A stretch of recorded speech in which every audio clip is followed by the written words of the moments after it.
Hey, Dick Fast here again. Just imagine that. Welcome back to the channel. It's about one of the only places on earth where we trust a redneck before an engineer.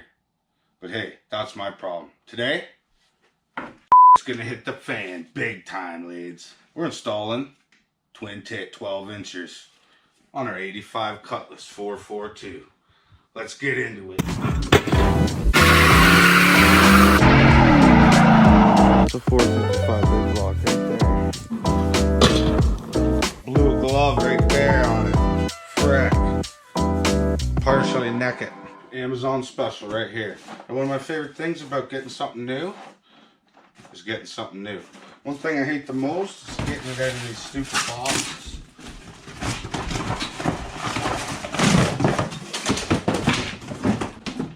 Shit. Now I know some of you guys hate electronic words.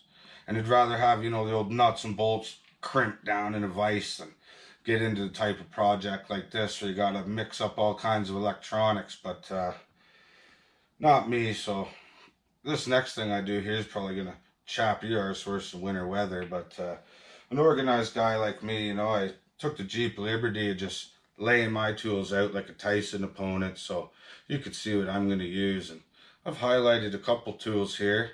The old invisible handle, strip back, cheap Canadian Tire 1000, and found on the side of the road snipper 9. Lose my mind and have to use half the other tools in the entire shop here to get this done. But anyways, come have a gander at these bad suckers here.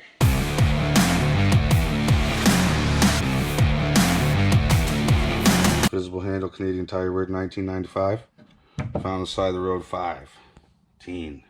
Now, after going completely out of my way and diverting from my regular scheduled programming, I took about 1/8 of a second gander over these instructions before I did this. You could do the same. So this kit's actually extremely simple. Comes with your relay, your fused line right there. This here multicolored thing, that runs both the fans or shoots out the front. This is going to go to your thermostat switch. Red goes to switch power. White, that's optional wire right there if you want to run toggle switch under the dash. And this black one's going to go to ground. But you could probably figure that out if you're somewhat of a thinking man. Came with everything we need to mount these fans right through the radiator. And yeah, so we'll probably use that stuff because it's going to make our life easier than, not using the stuff, which sometimes we do just for the fun and the thrill. Now, considering I'm installing these with the radiator in the car, just like I did the engine, because I was too lazy to ever take it out, I'm going to just do a little prep work right here on the bench, the wiring and that. I threw away the instructions, so I don't really know how to use these, but we're just going to figure that out as we go. So, yeah, considering it takes me about an hour to cook minute rice, we'll just give you a time lapse of some wiring here. Cheers.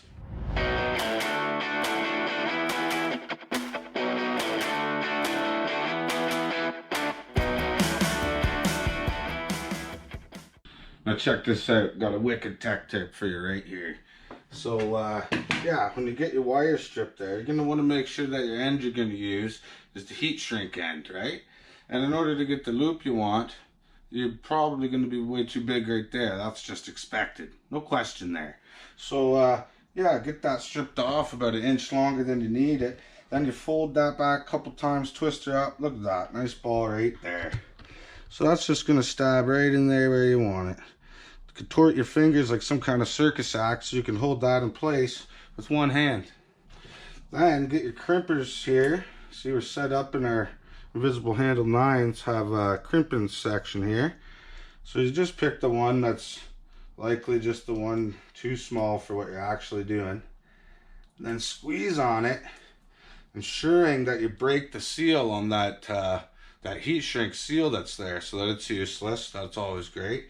And then just squeeze that so that the handle that's missing digs into your fingers and hurts every inch of bone you have inside your hand. But then give up on that and just press it against the table there. And then look down and realize that your wire's already slid out while you're battering away. Okay, so slide that back in. Get her to the edge of the table there. And press it down on her so she's flat.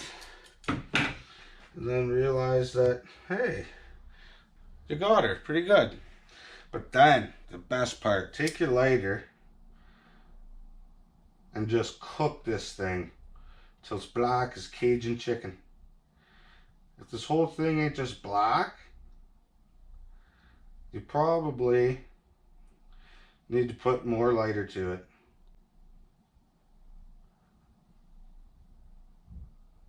And that's how you install an end right there. Till next time.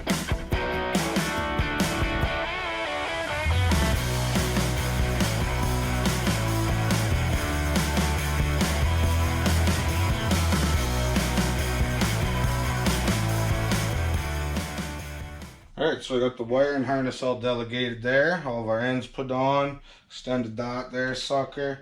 Yeah, everything you need to play. And then I made us a little ground harness there. So we should pump enough juice through this to make a Cobb salad out of your man pickle in about 3.8 seconds. I decided I'm just going to use a true Canadian zip tie. And actually I was going to wrap a little bit of tape just to keep them from getting separated in traffic. Right there. Now, I was going to use this Canadian bungee cord. I'm just going to install these relays down here beside the battery, and the breather hose will come and it connects right there. So I'm just going to zip tie these through these beautiful pre-made holes right down here. It's tighter to get in here than a nun's sphincter. But we'll do it. Oh no. Drop my zip tie. Son of a holy she's tight in there, boys. Ow! God! Oh, cooking oil's not in the garage. Nothing hurts a man more than when he goes look for his cooking oil and it's not in the garage, okay? I know where it is though, it's out by the grill. It's a multi-use tool. Get into it. Really? Son of a biscuit! Lock your truck. Did I? That's just being safe. Keep truck locked at all times. Alright, now we got these doohickeys here. 4 for each fan. Imagine that. They pop right in the only slot they fit. So, go with that. Then you got your tabadoos, okay? Now what I'm going to do is I'm just going to install these here. And I'm just going to stab the whole fan through. And then probably use some duct tape to hold it in place, red-green style. And then crawl up under the nose here and just slide these on the end of there. That's where I'll cinch you down. That's how it'll be. Yeah, imagine that. And also picture it and watch it, because it's all happening at once. Yeah, just bring our fan over here. And I'm not going to do any measuring. I've measured enough things in my life, boys. Alright, that one went through pretty smooth. And I'm just going to use the old peepers, the eyeballs, and get that 100% exactly level, because I'm telling you, these eyes, I've seen a lot of fans and they done a lot of jams, but they just did something wrong. Ooh. Oh yeah, penetration. We're in. She never came through the other side, me son. She's just floating around in there. Well, after about 48.56 hours, finally got these friggin' fans stabbed in through here.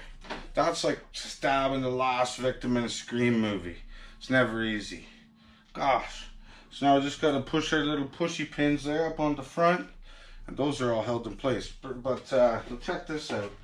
See, I got the wiring harness installed there where I wanted it finally. And then I just got the wires all roughly laid in place. The fan wires run down there. Changed the plug ends on those, so that's going to hook up. Then we're just going to cover all that in some looming. Zip tie it across. And I brought the ground up. Brought the ground up here. So we'll stab it on there with those other ones. Then we'll get into wiring up our heat switch here. Considering our engine isn't running, in order to test these, we'll have to jump our relay. But guess what? I was a champion at high jump. You know that was a lie. Guy heavy as me. Anyways, here we go. Now I got my dual functional ground wire that I made. So we'll just lay that into place here. There's that there.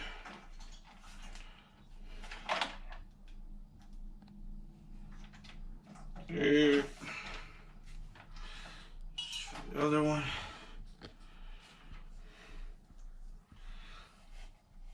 Right there. Now, I believe green. Fan 1. Right there. Blue. Well, guess what, boys and ladies and lads?